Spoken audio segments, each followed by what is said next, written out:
reading rocket.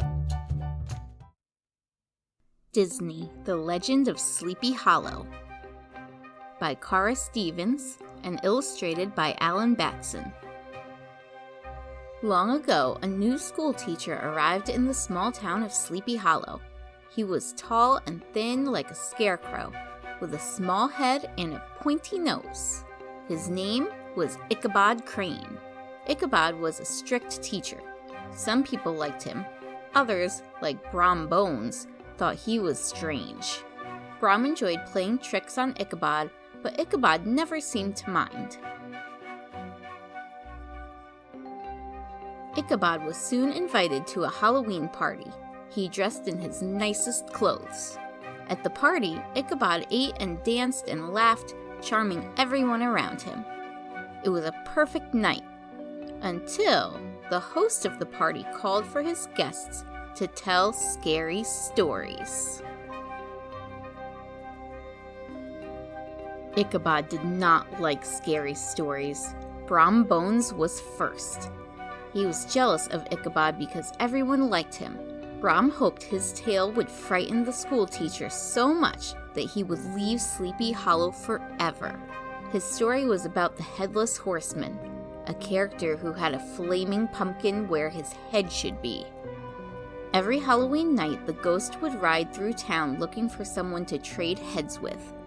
He would try to catch any stranger he found in the woods, but he could not cross the covered bridge at the edge of town.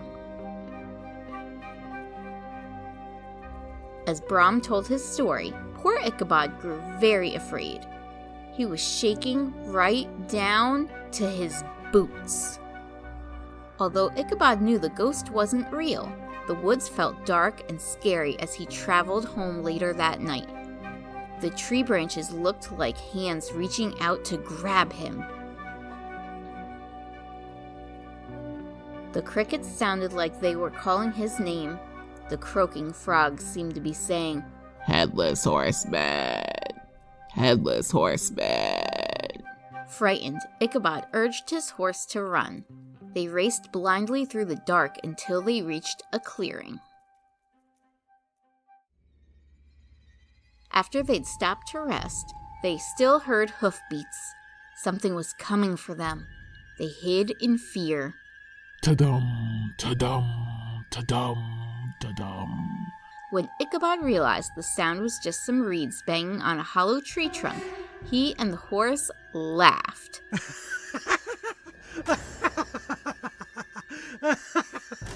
They felt silly that they had imagined it was the Headless Horseman. But just when they were feeling safe, another laugh joined theirs. An evil laugh, an angry laugh, a ghostly laugh. It was the Headless Horseman! Ichabod and his horse jumped up and ran.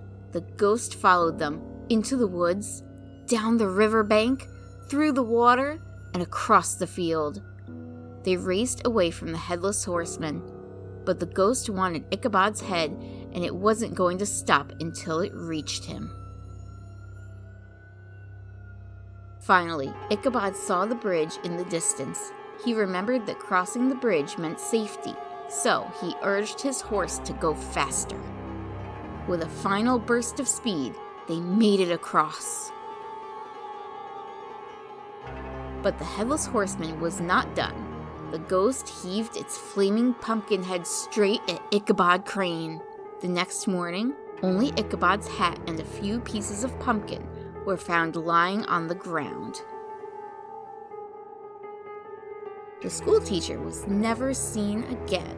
Some people say Ichabod left Sleepy Hollow for good, finding happiness in another town. But others say the Headless Horseman took him away. What do you think happened?